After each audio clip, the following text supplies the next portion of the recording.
Don't board the train. Go home, hide in the closet. Don't ask, you'll understand later. Her fingers were ice cold when she pressed my phone back into my hand. I was 29, logical, a financial analyst who trusts numbers, not strangers in scarves at train stations. I almost laughed. Instead, I froze. I didn't board the 6:40. I went home. At 7:12 p.m., I stood inside my own bedroom closet, heart hammering, feeling ridiculous between winter coats and shoeboxes. Then I heard my front door unlock and my fiancé Daniel's voice. What I heard next proved the stranger wasn't crazy. She saved my life and destroyed his. If you've ever had that gut feeling something was wrong but ignored it because love made you blind, or if you've ever been betrayed by the one person who was supposed to protect you, hit that like button right now. Subscribe if you want more stories where a single moment of courage flips a murder plot into total justice. Let's begin. My name is Elena Markov. I'm 29. I'm a financial analyst. I believe in spreadsheets, probability, and cold, hard data.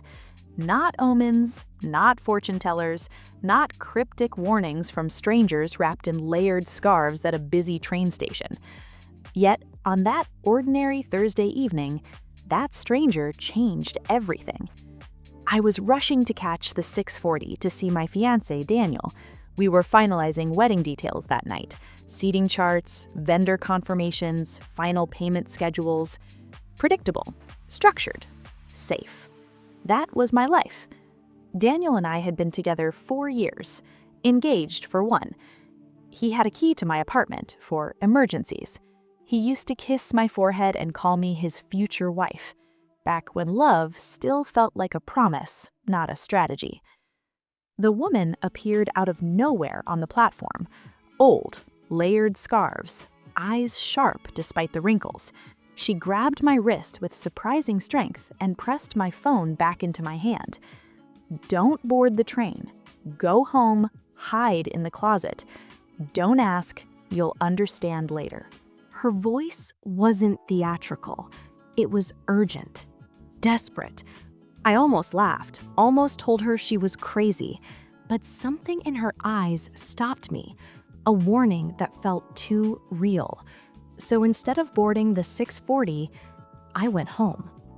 At exactly 7:12 p.m., I stood inside my bedroom closet, heart hammering against my ribs, feeling absolutely ridiculous between winter coats and shoeboxes. I almost stepped out. Then I heard my front door unlock, and Daniel's voice. He didn't call my name. He walked in confidently, like he owned the place. Then I heard it. High heels, a woman's laugh, soft, intimate. My stomach twisted so hard I thought I might collapse. For months, something had been off. Daniel had grown distant, protective of his phone, critical of everything about me, how I dressed, how late I worked, how I wasn't warm enough lately. Wedding stress changes people, he said. I believed him, because I calculate risk in spreadsheets, but ignore it in love. I heard my couch dip under weight, glasses clink, wine being poured. He brought wine to my apartment for another woman. Then he said something that made my blood turn cold. I told you she'd be on that train. The woman laughed lightly. She suspects nothing? He chuckled. She's predictable. Predictable. I pressed my palm against my mouth to stay silent. She'd never question me, he continued. She thinks I'm stressed about the wedding. And the apartment? The woman asked. I'll move in officially after the honeymoon. Once the paperwork's signed, it's practically ours. Ours? My mind started racing. The joint accounts, the shared investment fund he convinced me to move my savings into, the insurance update I signed last month. He said it was responsible before marriage. She has no idea what she signed, he added calmly. By the time she figures it out, the money's already shifted. Shifted?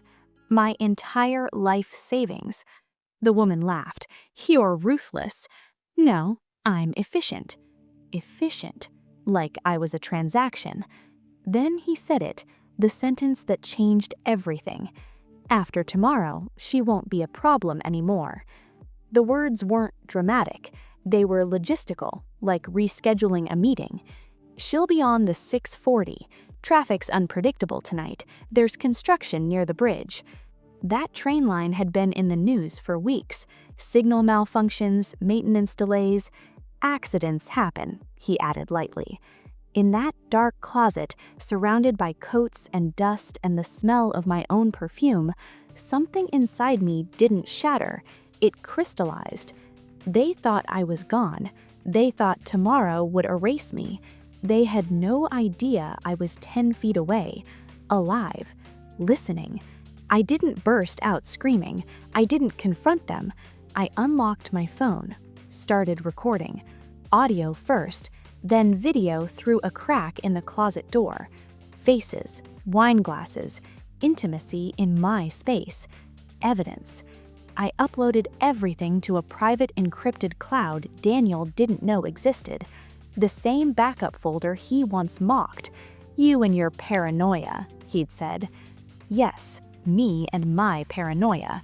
When I heard the shower turn on, I slipped out silently, barefoot, steady. I grabbed my laptop, external drive, passport, all signed documents. They thought tomorrow would destroy me. Tomorrow would expose them. By 2:17 a.m., I was in my car 2 blocks away, laptop glowing against the windshield. I logged into our joint investment portal, froze every scheduled transfer. Then I filed an anonymous compliance flag. Fraud, coercion, unauthorized beneficiary adjustments. As a financial analyst, I knew exactly which words triggered automatic audits. Next, I emailed our lawyer. Subject line, wedding postponed, urgent documentation attached. No emotion, just evidence. At 6:35 a.m., I contacted the insurance provider. Beneficiary freeze pending investigation. Then I sent Daniel a text. Trains delayed, thinking of coming home instead. 3 dots appeared instantly. No. Stay. Panic hides poorly.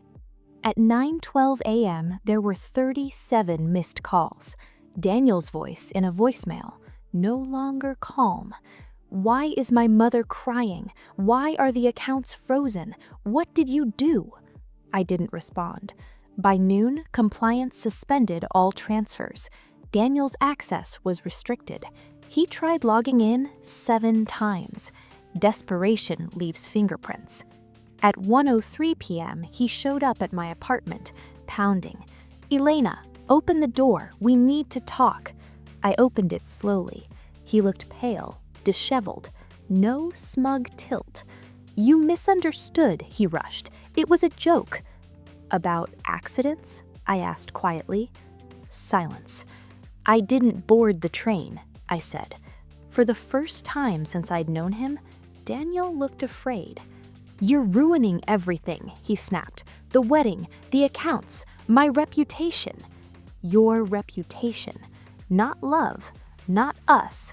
Reputation.